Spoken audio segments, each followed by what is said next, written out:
Hello and welcome to my YouTube channel Insights with Dr. Kumar Saurav, where the fact meets perspective. साथियों, भारत के इतिहास में जब से भारत आजाद हुआ है तब से लेके आज तक जितने भी प्रधानमंत्री के पद पे गए हैं, जवाहरलाल नेहरू से लेके नरेंद्र दामोदर दास मोदी तक, सबों ने देश को 15 अगस्त के दिन संबोधित किया है झंडा तोलन के बाद। और सभी नेता, चाहे वो किसी भी विचारधारा के हों, उस मंच से, उस लाल किले के मंच से जब वो भाषण देते हैं तो ऐसा वो प्रयास करते हैं हमेशा वह भाषा ऐसा हो जिसपे किसी की भावनाएं आहत नहीं हो। चाहे प्रधानमंत्री किसी भी राजनीतिक दल के हों, उनका हमेशा से प्रयास रहा है, आज तक के सभी प्रधानमंत्रियों का, वो भाषण इस तरह से दें ताकि वो सरकार के पक्ष के लोग हों या सरकार के विपक्ष के लोग हों, सबको एकत्रित करके सबको बढ़िया से अपनी बात को रख सके, सरकार की बात रख सके, अपना देश का विजन को रख सके।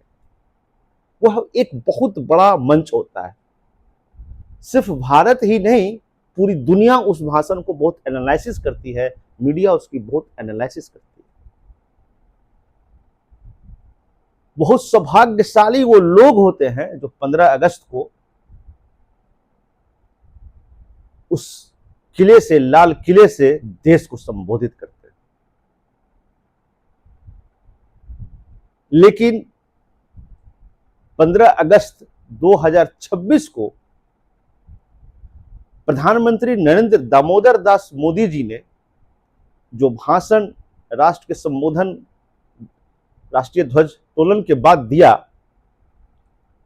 वो आज तक के इतिहास में सबसे न्यूनतम स्तर का भाषण था,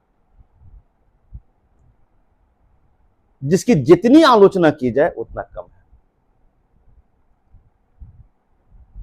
साथियों, दोष नरेंद्र दामोदर दास मोदी का नहीं है, दोष उनकी राजनीतिक विचारधारा की है। क्योंकि आइडियोलॉजी मैटर्स। अब किस विचारधारा से बिलोंग करते हैं राजनीति में, यह बहुत मायने रखता है। मैं उसको एक उदाहरण से समझाने का प्रयास करता हूं। मान लीजिए कि आपके पास 5 रोटी हो और आपके पास 10 लोग हों, और परिस्थिति कुछ ऐसी है कि कहीं आप फंस गए हैं, कहीं खाने पीने का कोई व्यवस्था नहीं है, किसी तरह से रात काटनी है, सब लोग भूखे हैं, तो आप उस 5 रोटी जो आपके पास ही है, निपट आपका है वो, तो आप क्या करेंगे? आपके पास अगर थोड़ा सा इमोशन होगा, आपके पास अगर थोड़ा सा मानवीय संवेदना होगी, तो उस 5 रोटी को आप 10 लोगों में बांटने का प्रयास करेंगे, देंगे उसको कि भाई खा लो, कल सुबह देखिए जाएगा, जुगाड़ किया जाएगा। तो अगर आप ये करते हैं तो then you are a comrade, आप एक वामपंथी हैं, लेफ्ट विचारधारा के। शेयरिंग, बांटना, आप एक सोशलिस्ट हैं, शेयरिंग इन द सोसाइटी। लेकिन अब एक दूसरी परिस्थिति देखिए कि आपके पास 5 रोटी है, 10 लोग हैं, सेम कंडीशन है कि कहीं से खाना बिकने का जुगाड़ नहीं है, रात में फंस गए हैं कहीं पे, तो आप कहेंगे, आप शेयरिंग नहीं करेंगे और आप कहेंगे अरे वाह, आपदा में अवसर, वाह वाह वाह प्रभु, जो ये कंडीशन बनाया है, उस कंडीशन में हमारे पास 5 रोटी है, ये तो मेरे पास आपदा में अवसर आ गया। जो 5 रुपया का रोटी है उसको हम 500 रुपया में बेचेंगे। तो आपदा में अफसर आ गया। जो 500 रुपया देगा उसको बढ़िया से चटनी लगा के दे देंगे, और जो थोड़ा कम पैसा रहेगा उसको दोहन करेंगे, और उसके बाद उसको देंगे 500 की जगह पर 100 रुपया में दे देंगे, या उसको हल्ला करेंगे बार बार। उसको रोटी देगा ना तो उसको फोटो को 4 बार खिंचाएगा, रोटी देते हुए उसको सोशल मीडिया पर डालेगा। अगर इस विचारधारा के आप हैं, आपदा में अवसर खोजते हैं,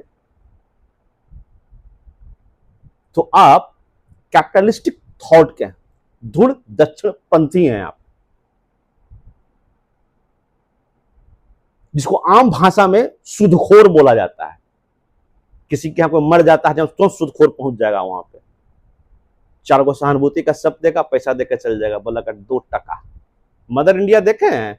मदर इंडिया मूवी बहुत फेमस हुई थी इसी पे। तो वही है राष्ट्रीय स्वयंसेवक संघ बीजेपी की विचारधारा, आपदा में अवसरवादी।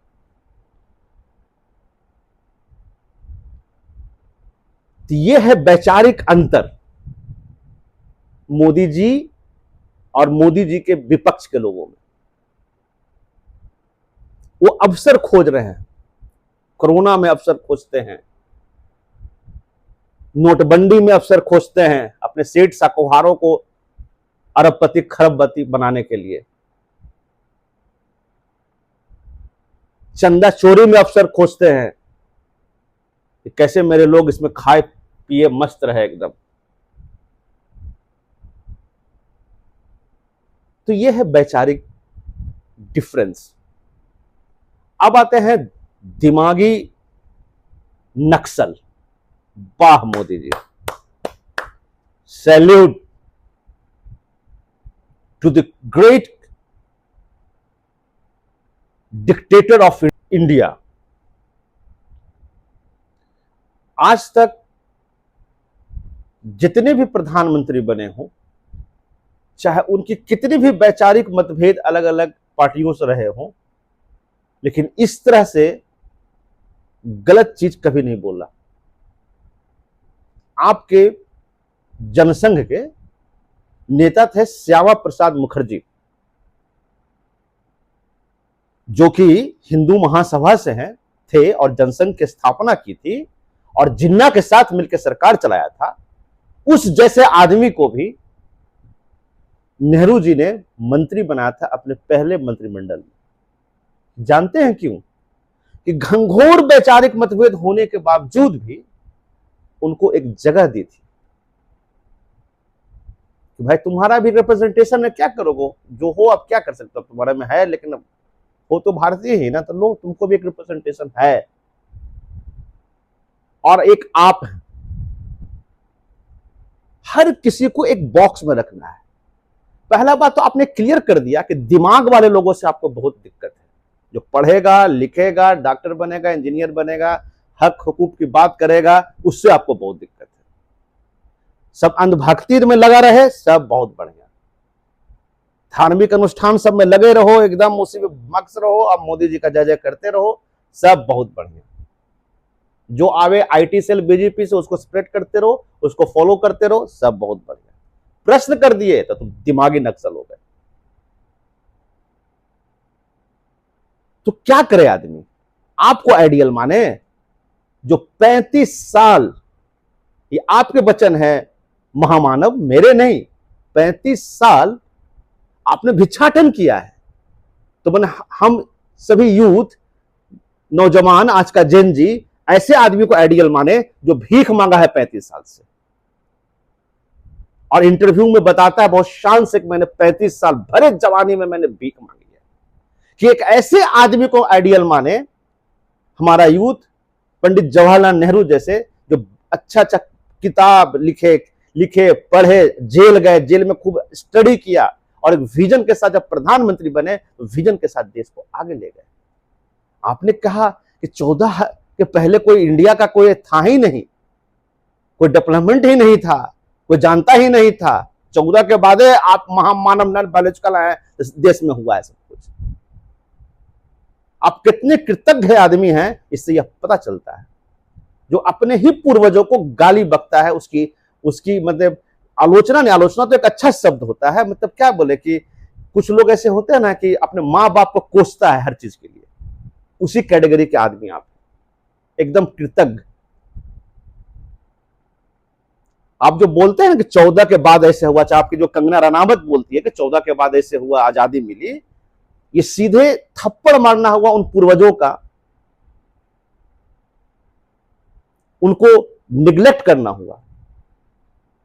मैंने हमारे सभी पूर्वज जितने थे सब खत्म थे, कुछ नहीं किए, आप आए उसके बाद सब कुछ होने लगा। यही है आरएसएस की थॉट और मूड ऑफ अप्रेंटिस, हर चीज को एक बॉक्स में डाल दो। अच्छा तुम मोदी जी के खिलाफ बोल रहा है, नाम क्या है, नाम बताओ, नाम बताओ। मोहम्मद रमीज, अच्छा तो तुम मुस्लिम है, तुम नाम बताओ, तुम बताओ, तुम क्या रहे, अच्छा तुम आईटी से पढ़ गया, मुख्यमंत्री बन गया, तुम अर्बन नक्सल, चलो अर्बन नक्सल हो गया, केजरीवाल अमृत नक्सल हो गया, लालू यादव, अरे तुम चारा चौक, तुम यादव है, इसलिए हर किसी से उसको दिक्कत है। और आप बात कर दिया जनजी अल्फा जेन अल्फा बीटा, एकदम आजकल सब रहता है, सब है ना, वो सब क्वेश्चन कर रहा है कि भाई स्कूल में व्यवस्था नहीं है, दिमागी नक्सल। नॉर्मल रहते तो तुम कामर लेके घूमते अभी, दिमागी नक्सल। तो इससे सिद्ध होता है कि आपको लॉजिक स्टडी से तो कोई लेना देना है ही नहीं, न बुद्धिजीवी से कोई लेना देना है। आपका दिवालियापन इसी से निकलता है कि आपने इस शब्द का प्रयोग किया। किरण रिजिजू जो आपके मंत्री हैं, उनका ट्वीट आया है और उनका वेरिफिकेशन आया है इस पे कि भाई हमारा कहने का मतलब ऐसा ऐसा था। तो ये स्थिति है आपकी। पता नहीं कौन सलाहकार आपको यह भाषण लिखता है या लिखवाता है या आप करते हैं। 80 मिनट तक पानी पी पी के लाल किला पे खड़ा होकर अपने ही जनता को आपने धुतकारा, उसको जलील किया, अपने प्रेजेंट जनता को, अपने पूर्वजों को, और अपने आप को साबित किया कि हम ही 14 के बाद आए तो सब कुछ हुआ, वरना और कुछ होता ही नहीं। धन्य है प्रभु, धन्य। एक बात बताऊं, राजनीतिक पॉलिटिकल का आपका जो है ना वो नींव हिल चुका है। Finish, tata, okay, bye bye, खत्म, नमस्कार।